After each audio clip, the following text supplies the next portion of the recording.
Hello, this is Abby from Inion Arts, and this video is going to show you what to do when your resin dries out and becomes too thick to use. Here we've got some cornflower blue, and it's really very thick. I don't know if you can see that very well, but it's very thick and it's not forming the proper film that you need in order to create flowers and petals and butterfly wings. And it's very heavy and it just doesn't look right.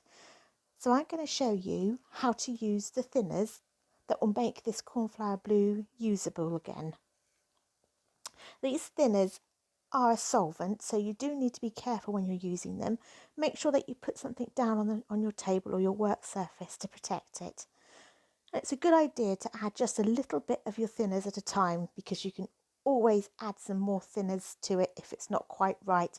I do have at the end of this video a few pictures of what it looks like if you overthin your resin, and I'm going to tell you some tips at the end on how to get it back if you do accidentally overthin your resin, because it's not the end of the world if you do put too much in. But we do have a safety data sheet on using resin on our website, so keep an eye out for that if you're going to use thinners. So we're just mixing this here, and it does look a bit like it's separated. That's because the solvent, the thinner, is just getting in there and mixing it in and getting right in that dried on resin. And you'll often find that resin is thicker towards the bottom of the pot. So really get down in there and really stir it up nice and hard. Now resin has got to be kept at quite a constant temperature, because if it's too hot it'll dry out very quickly, especially if you're using it outside. It's very tempting to do your arts and crafts outside. I know that, I like doing that outside myself, but if you do use it outside it will dry out quite quickly. Sometimes you might get an actual film on the top of the resin, and you know then it's too hot for you to be outside with your resin. As you can see in the video here, I'm just adding a bit more thinner. It's not the right texture yet, not the right consistency. So the trick here is to keep stirring and getting down to those real dried on pieces. And it does look like it's separated, but I can assure you it hasn't. It's still usable, it's still okay. And you're looking for that nice consistency like thick cream. So whereas before we had a very dried on solid lump, here you've got something which is much more usable and much more pourable. And when I'm doing this, I do continually test my resin to see what it's like. You can do that by using a petal shape that you've made or a wireframe. Here I've got a circle that I'm using, and you can see it is a lot better than what it was in the first stages, but we still have some thickness around the edges that we could do without. So we're going to add some more thinners to this, and I'm going to carry on with the stirring and bringing it back to that nice consistency that we're looking for, because it is still a bit too thick here.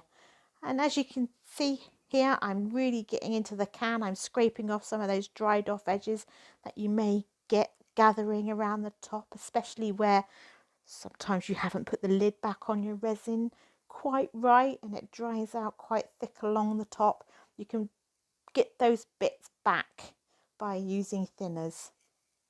I'm just stirring it here, just making sure that that thinner is getting all the way in there, all the way down to the bottom of the can, scraping off the edges that, like I said, I haven't put the lid back on properly and it has dried out along the top. But it's not the end of the world, you can use those bits again. So I'm just going to give it another go, see what this looks like, see how we're doing it. And this is looking a lot better than what it was. That's much better than what it was. You can see it's got a much nicer film. It's got that almost translucent look that you're looking for in the opaque just before it dries. So that's nice. That's worked well here. And the trick now is to leave your resin overnight, because if you try to use it straight away, it wouldn't work properly. It wouldn't have that nice shiny film that you're looking for in the opaque. So I'm just going to put the lid back on here and put it away. So leave the resin overnight and you'll get the best results. I'm just going to show you some pictures now of some of the results that we've had. So the first picture coming up is going to be what happens if you were to use it immediately after thinning. And you can see you've got some thin spots here. It's not that nice even look that you're looking for.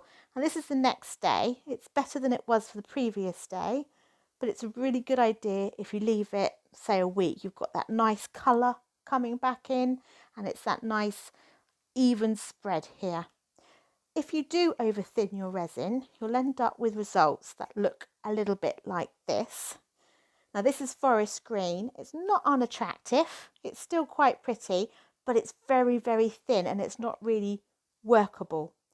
So if you do end up at that stage, you can just leave the resin for a little bit longer and it will come back to its consistency and the colour and the sharpness. I'm going to show you some resin here which is completely dried out. As you can see, it's a complete solid block of resin. And it's not the end of the world if this happens. You can still bring this back by using the thinners. It's going to take a longer time. It's not going to be an overnight, leave it for a week and it will be perfect kind of issue here.